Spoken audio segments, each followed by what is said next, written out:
Welcome back to the FPL video and podcast. This will be the best wildcard team for Gameweek 27. We have a quick turnaround with the Tuesday deadline, but that stream will be heading your way. The same goes for the team selection. As for the transfer tips and reaction stream, they have been published on this channel already, so you'll have the ultimate Gameweek 27 coverage for FPL. And for UCL Fantasy, keep your eyes peeled for the round of 16 and matchday 11 content throughout the week and a live stream in the following Tuesday. Smash the like button of this video, subscribe to the channel, and hit that notification bell so you never miss a single upload or live stream. Follow me on X, Instagram, and Blue Sky. There's my Discord server, FPL League, Spotify, and also my Patreon if you want to support the channel even further. It's patreon.com/DylanRCM, and you can also click the join button on YouTube. But let's delve straight into this with the ultimate Gameweek analysis for 27 with the best wildcard team for the long term.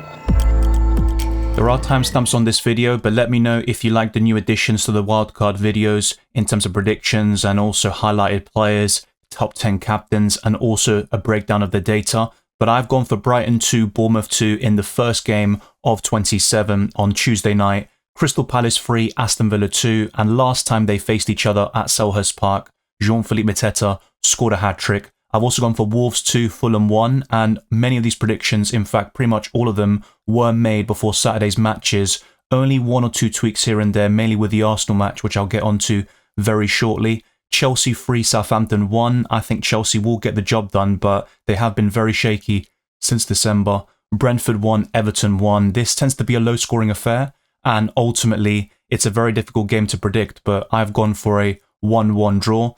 Man United 2, Ipswich Town 1.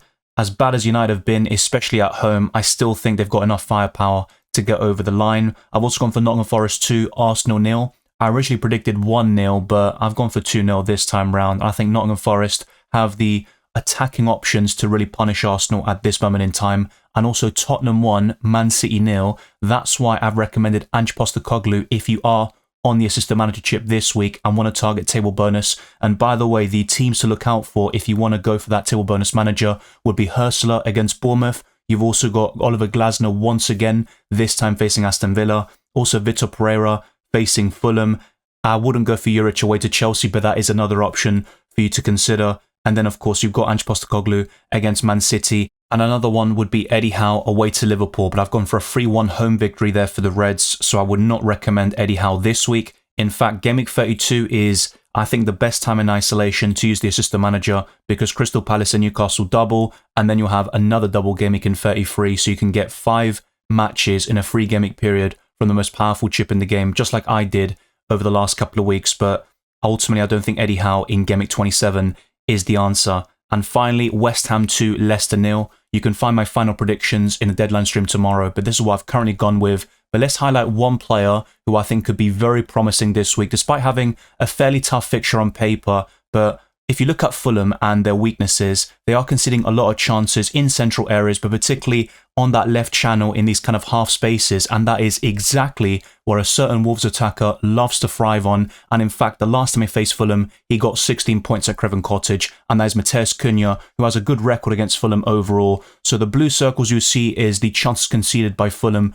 throughout the entire season, and the heat map, which is just under it, is exactly where Matheus Cunha loves to operate on with his shot volume this season. So as you can see, it kind of matches up exactly with the amount of chances that Fulham concede and in the exact areas of the pitch. So no wonder he got a big return at Craven Cottage. He could do it once again in this reverse fixture, and I think Matheus Cunha is right up there with the best captaincy options. But before I go into the top 10 captains, I want to show you the clean sheet and over 2 goals odds. I have updated them since the reaction stream I posted on Saturday night, and it was a pleasure to see so many of you there as usual. So in top spot, we've got Chelsea, and it's worth mentioning the clean sheet odds are taken by fantasyfootballpundit.com, whilst over 2 goals odds are taken from Drafthound. So with Chelsea, a 43% chance of keeping a clean sheet, and they are highest for scoring over 2 goals, of course facing the worst team in the league in Southampton. Liverpool are second with a 34% chance of a clean sheet and 45% chance of scoring over 2 goals. Man City are third, and their clean sheet odds aren't too high, but in terms of scoring over 2 goals, they are still ranked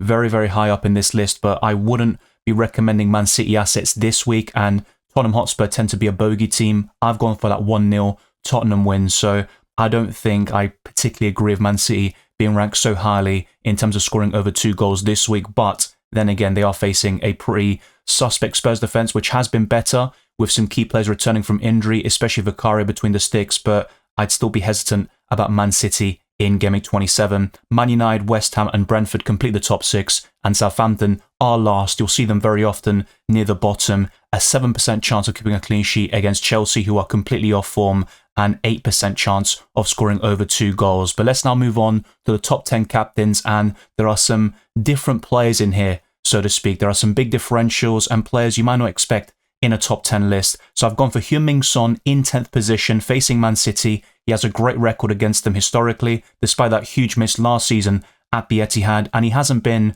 in great form this season. But against Ipswich Town, that was one of his best performances of the campaign. He created 2 big chances for Brennan Johnson, and both of them were converted. Chris Wood is 9th, facing Arsenal at home. I think a goal and maximum bonus points is very likely at this moment in time, and Chris Wood is just fixture proof. He has been so consistent this season, and I would argue he's been the best forward in FPL in terms of pure value. I've gone for Trent in 8th position, which might seem very high because Newcastle are a good side, but Liverpool have 7 wins and 3 draws against them whilst Trent has been in that team, and he's got 1 goal and 6 assists against the Toon. But with Trent, I have to say, this weekend, despite a comfortable win over Man City, Trent was terrible. He got dribbled past 10 times, and Doku certainly got the better of him. But in FPL terms, I still think he ranks very highly in the captaincy list. Mbeumo is 7th, and I should have put him in that top 10 list last week. I do recognise that. But a lot of the players I did feature produced very good returns. Jean-Philippe Mateta is 6th. He got an assist in that 2-2 draw against Aston Villa earlier in the season, and a hat-trick the last time they played at Selhurst Park. Bruno Fernandes is 5th. He scored a great free kick against Everton, and he's got that bonus points kind of magnet with him. I know Man United are terrible and they've been very inconsistent, but Bruno Fernandes is captainable in such a fixture. Would I do it over the likes of Salah and Palmer this week? Probably not, but I think with FPL, you've got to play your own way, and if you are fancying Man United for a big victory or for Bruno Fernandes to do extremely well, I don't think he's a bad captaincy option whatsoever. Jarrod Bowen is 4th, and that's mainly because of how poor Leicester are. But since he returned from injury in Gameweek 24, that's 2 double-digit hauls, both away from home against Chelsea and Arsenal, and Leicester might just sit back in a low block, and I think West Ham could struggle against those type of opponents. But I still think Jarrod Bowen, against such a leaky defence in general, which Leicester have been under Ruud van Nistelrooy, will get some joy. And the last time they played was actually in Van Nistelrooy's first game in charge of Leicester, where they got the victory, but West Ham missed so many big chances and Bowen was robbed of several assists on that particular day. Matheus Cunha is 3rd. I highlighted him in that heat map section, and I think he is right up there. Maybe 3rd is a little bit too high, granted, but he should be in that top 10 list. He's a bonus points machine for sure. 33 for the season, and every time he scores, he almost certainly gets at least 1 bonus point, and more often than not, he'll get 2 or 3, a bit like Chris Wood as well. But Cunha has a better fixture on paper this week, I would argue. Cole Palmer is 2nd, despite facing the worst team in the league, and I have to say, it might be a blessing in disguise that he has been so poor recently, because if he showed even just an ounce of form, I think a lot of people would flock towards Cole Palmer as their captain. But this presents a great opportunity to go against Salah, but do it at your peril. I mean, even those that went for Mbeumo on Friday night and he got 14 points, that was matched by Salah against the reigning champions. So it's always going to be risky going up against that mammoth and that juggernaut in Mohamed Salah. He has 10 goals and 7 assists against Newcastle, and he's never lost against them. And not only that, he's never blanked against Newcastle at Anfield. So I really would be shocked if Salah didn't produce a goal or an assist in this game. And the way he's going to get to 400 points comfortably. Could even get to 500. Who even knows at this point? I think that might be a stretch too far. But Mohamed Salah as the best captain, that's not going to change for pretty much most weeks from now until the end of the season. But Cole Palmer isn't too far away because of how poor Southampton have been. As things stand, my squad value is 104.4 million. As usual, some people watching will have even more money in the bank, others will have less, but I'll discuss alternatives as we go along. Let's start off with the 2 goalkeepers. You want to get this position right because it might be the least important in FPL terms, but you want to kind of lock it in and focus your transfers in the outfield positions. Just like I highlighted last week, there is a podium of best goalkeepers which was reflected in terms of FPL points scored. One of Sel's, Pickford or Raya will certainly do you well in this position from now until the end of the season, but I'd still lean towards Sel's because I would argue Nottingham Forest fixtures from now until Gameweek 38 are superior to Everton's and Arsenal's. Now, Sells only got 0 points against Newcastle. I say only 0, that was pretty disastrous in fact, but more often than not, he will get you 3 points when Forest failed to keep a clean sheet, and they've kept 10 for the season, and I do think Sells has a very high ceiling for a goalkeeper. He has made over 80 saves with 9 bonus points, only bettered by Jordan Pickford amongst goalkeepers, but I certainly wouldn't blame you if you decide to go for the England number 1 in Jordan Pickford or David Raya between the sticks. But the backup goalkeeper remains the same. Areola kept a clean sheet at the Emirates for the second season running, and he's only 4.2 million. You might even want to start him this week against Leicester at home compared to Sells facing Arsenal at the City ground. But ultimately, I think both goalkeepers have a great chance of keeping a clean sheet this week, and ultimately it's about having that number 1 goalkeeper locked in. The backup isn't really too relevant. Areola is only here just in case Sells gets a suspension or an injury, and Areola is fairly injury prone for a goalkeeper, so I wouldn't really recommend having 2 rotating options. If you were to do that, maybe Flecken at 4.4 million might be a consideration for you, but one of Sells, Pickford or Raya will do the job.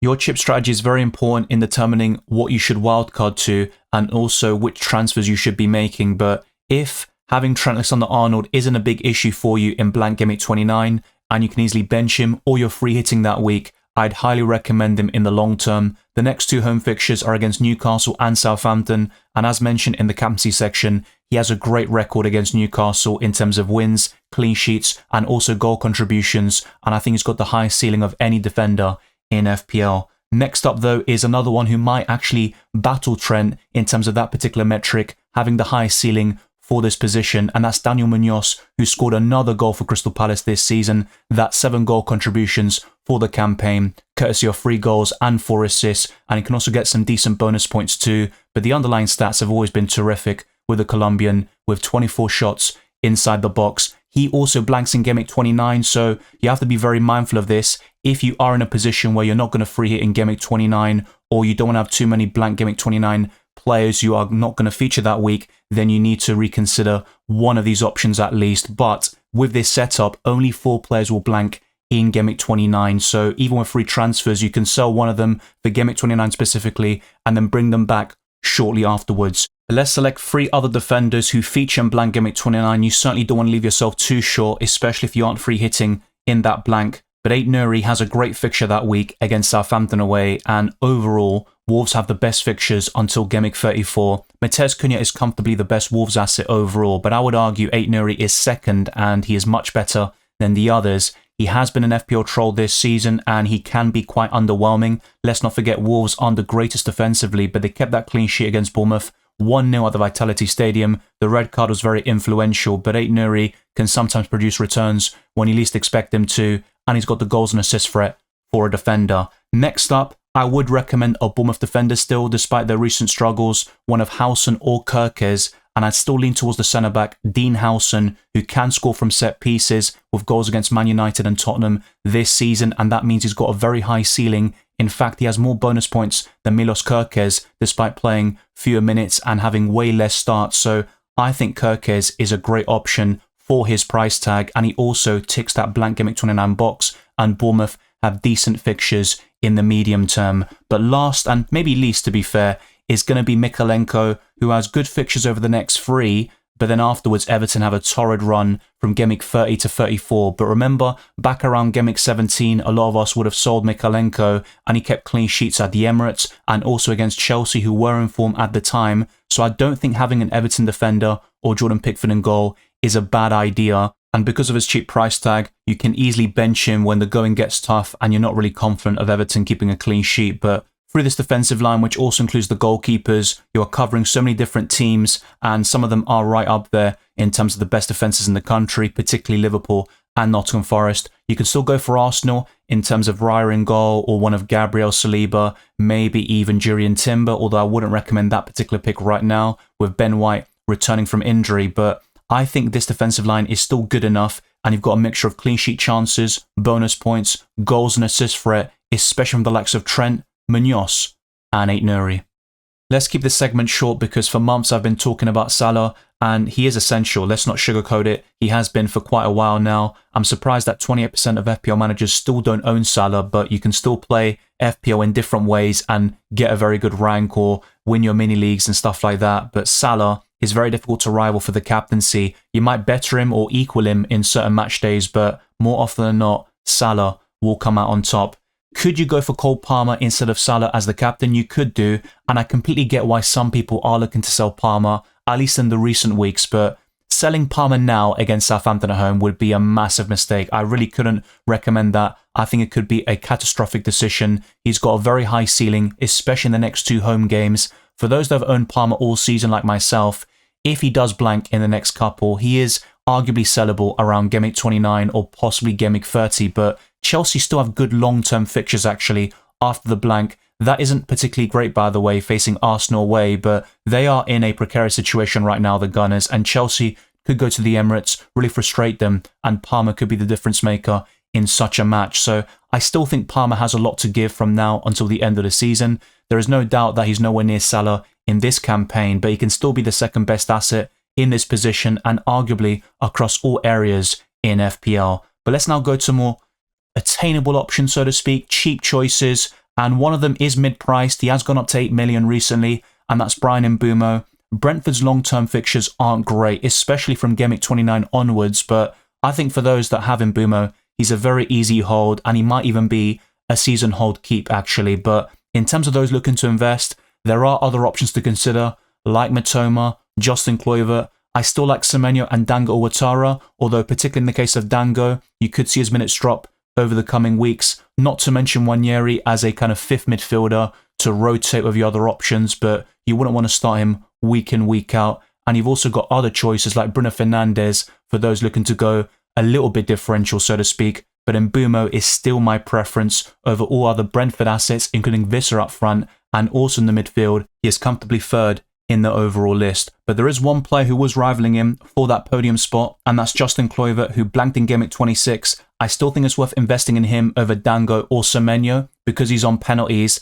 And I think in the case of Dango, as I mentioned before, I could see Evanilson starting games fairly soon and Dango dropping to the bench from time to time. That is a possibility. But for those that have Dango, I'd certainly be keeping him right now until we see this become a real big issue. But the 5th and final choice in this midfield is a sort of differential who has been showing consistency in the last couple of weeks, and that's Mitoma, who has also featured in recent wildcard videos and the transfer tips, and I do like the balance of this midfield 5. You might even want to go cheaper with one of these options and going for a Semenyo, Dango Ouattara or Nwaneri. I completely get that. I would not be investing in Morgan Rogers at this moment in time. He picked up a knock against Chelsea and he's 2 yellow cards away from suspension before Aston Villa play the 32nd league game as covered in my recent videos. But I do like this. You've got the bonus points potential from pretty much all of these midfielders, and a lot of them are on penalties. In fact, 4 out of 5 are. Mitoma is the only exception to the rule, but I think Kluivert, Mbeumo, Palmer and Salah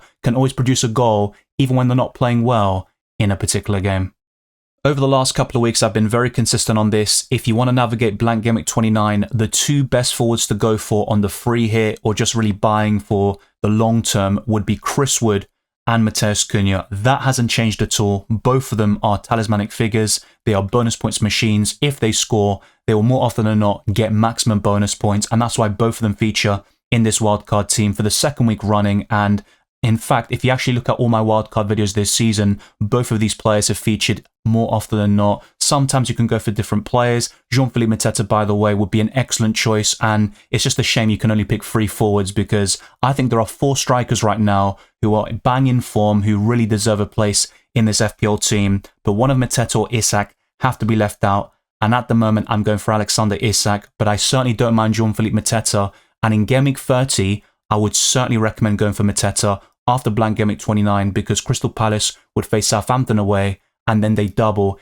in Gameweek 32. So you can maybe maneuver this striker position in a different sort of way. So for example, up until Gameweek 30, you go for this front 3, then sell one of Chris Wood or Cunha temporarily to Jean-Philippe Mateta. Then you've got 2 doubling forwards in Isak and Mateta in Gameweek 32. Then we'll see how the doubles land in 33. And afterwards you can reassess and then sell Jean-Philippe Mateta, which might be a mistake in of itself, but I still think you can go back to one of Chris Wood or Matheus Cunha, depending on who you sell in the first place. But ultimately, there are 4 forwards you should be going for in FPL. Pick 3 of these options: Chris Wood, Matheus Cunha, Alexander Isak, and Jean-Philippe Mateta. Let me know your thoughts down in the comment section below.